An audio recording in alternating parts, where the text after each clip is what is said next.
Dans cette nouvelle vidéo, je te montre comment réaliser ce visuel facilement avec Adobe Photoshop. Nous allons le faire de bout en bout en suivant de près ce tutoriel. Vous aurez donc en téléchargement toutes les images que j'ai utilisées dans le cadre de ce tutoriel dans la description de cette vidéo sur ma chaîne YouTube. Mais avant, vous connaissez le principe, avant de démarrer, n'oubliez pas de vous abonner s'il vous plaît, donnez-moi de la force afin que je puisse continuer à vous produire du contenu assez qualitatif. Si vous avez également un besoin, n'hésitez pas à mettre en commentaire ou bien vous avez une difficulté par rapport à l'usage de Photoshop ou Illustrator ou encore After Effects, n'hésitez pas à mettre en commentaire, on fera des vidéos dessus. Alors sans plus tarder, nous allons nous retrouver devant notre écran pour démarrer le tutoriel. Nous allons commencer par créer un dégradé en allant dans les calques des réglages. Ensuite, on va choisir dégradé.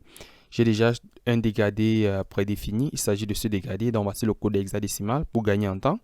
9E, E0, F0 à gauche et à droite. Nous avons C7, A2, 9, F9. Donc C7, A2, F9. Vous pouvez copier également si vous souhaitez obtenir le même dégradé. Je vais valider. Maintenant ici au niveau du paramétrage, très important, nous allons mettre ici moins 90 degrés pour que le violet soit plutôt en bas. Ok, très bien. Et je vais valider. Ensuite, je vais verrouiller. On a fini avec notre arrière-plan. Je vais importer l'image de type Polaroid. Donc, on va faire un glisser-déposer. Je vais positionner là. Ensuite, nous allons simplement réduire sa taille un tout petit peu. Très bien. Je vais valider. Et je vais pixeliser le calque en faisant un clic droit sur le calque en question. Pixeliser le calque. Je vais prendre mon outil baguette magique. Très important. Et dans la barre de contrôle, je vais me rassurer que j'ai cliqué sur ajouter la sélection pour faire plusieurs sélections en un seul. Voilà. Donc, on a nos trois sélections qui ne forment qu'une sélection. Je vais faire un clic droit. Je vais choisir calque par copier. Donc, après avoir choisi calque par copier, voilà le résultat qu'on a. Et c'est à l'intérieur de ceci que nous allons donc incruster ou bien créer un masque d'écrêtage avec notre image principale. Alors, donc, je vais importer l'image de notre modèle. Je positionne là. Je vais réduire son opacité un tout petit peu. Question de voir exactement comment on va la poser. Alors, je vais mettre là comme ça. Très bien. Je pense que là, on peut être bon. Très bien. Alors, je vais remettre l'opacité à 100%. Je vais faire un clic droit, créer un masque d'écrêtage. Je vais dupliquer ceci. Très bien. Et mon duplicateur, je vais annuler le masque d'écrêtage. Je vais venir appuyer sur CTRL, cliquer sur la vignette du calque 1, comme ceci. Très bien. Et je vais venir là sur mon duplicateur. Regardez bien, femme copie. Et je vais ajouter le masque. Alors, mon masque va s'ajouter par rapport à la sélection que j'ai fait. Je vais prendre mon outil pinceau. Dans le masque de fusion fonctionne comment? Je choisis le noir pour masquer les zones et le blanc pour révéler les zones. Donc, je vais me rassurer que je suis sur du blanc pur. Très bien. Et que je suis également sur le masque en question. Et voici la partie que je veux révéler. Juste cette partie-ci. Donc, je vais faire comme ça. Je me rassure qu'au niveau de l'opacité, j'ai 100%. Voilà, je fais ça. Et puis, c'est tout. Donc, voilà le résultat qu'on obtient.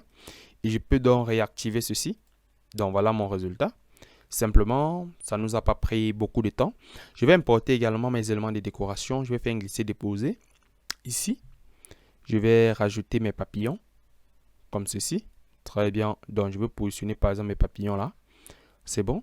Maintenant, pour le noir, je trouve ça pas beau. Donc, on va essayer de rajouter une couleur unie à l'intérieur de nos étiquettes Polaroid.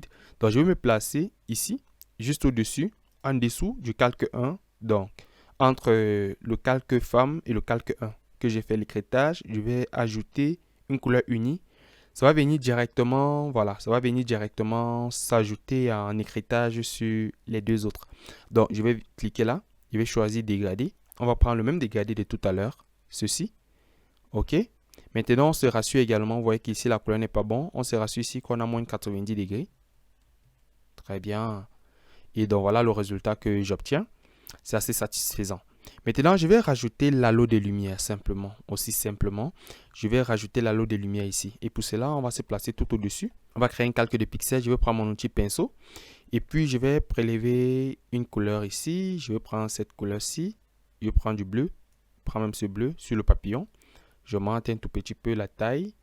Et puis, je vais faire quelques clics là au-dessus. Je vais changer son mode de fusion. Je vais choisir densité linéaire moins. Très bien. Et je vais simplement réduire son opacité un tout petit peu. Voilà, donc, voilà. Donc, avant et après. Je vois que c'est assez trop présent. Je vais décaler un tout petit peu comme ça. Très bien. Je le veux sur son visage un tout petit peu. Mais je vais réduire encore un tout petit peu l'opacité. Ok. Je pense qu'on peut être bon avant et après. C'est pas mal. Ensuite, maintenant, je vais gérer les balances de couleurs. Donc, je vais me placer au-dessus de notre calque. Femme, copie avec le masque de fusion. Je vais cliquer simplement là sur le calque des réglages. Je vais choisir balance de couleurs. Et je vais me rassurer que j'écris directement à mon image principale. Et je vais essayer d'aller dans les rouges pour faire ressortir un tout petit peu sa couleur de peau. Très bien. Et puisque nous avons un environnement un peu bleuté, je vais augmenter un tout petit peu comme ça. Voilà. Voilà le avant et le après. Avant, après, c'est pas mal. Donc voilà. Pour améliorer notre arrière-plan, nous allons essayer de rajouter un dernier élément. Je vais faire un glisser-déposer également. Il s'agit d'une texture. Donc, on va rajouter cette texture-ci. Très bien, on va rajouter la taille. On va augmenter la taille considérablement pour couvrir tout notre plan de travail. OK. On va mettre comme ceci. Je vais valider. Ensuite, on va jouer avec les modes de fusion. On va choisir densité couleur plus. On va choisir densité linéaire plus. Très bien. Après avoir rajouté ceci, on va ajouter un masque de fusion dessus pour voilà, masquer cette partie inférieure. Et on va se placer sur le masque de fusion, très important. Donc, je me place sur le masque de fusion. Je prends mon outil dégradé là, simplement. Et je me place ici en haut. Je vais appuyer sur Shift pour garder le trait assez droit. Et puis, voilà donc ce que je vais faire, simplement. Et je vais obtenir ce résultat-ci. C'est beaucoup plus intéressant. Et puis, voilà, je peux réduire un tout petit peu son opacité. Très bien. Je vais mettre l'opacité ici à 80. Et ensuite, nous allons dupliquer ceci. Donc, je vais dupliquer là. Et le duplicateur, je vais le mettre ici, entre notre image et notre couleur d'arrière-plan. Donc, je vais mettre là, pour que ça puisse figurer également ici. Donc, regardez, avant, il n'y a rien ici. Et lorsque je mets, cet effet-ci également est présent dans notre élément de type Polaroid. Donc, voici en gros le résultat qu'on obtient. Si tu as aimé ce tutoriel, n'hésite pas à t'abonner. Et voilà, on se retrouve prochainement pour une nouvelle vidéo. C'était Alfred Bepa.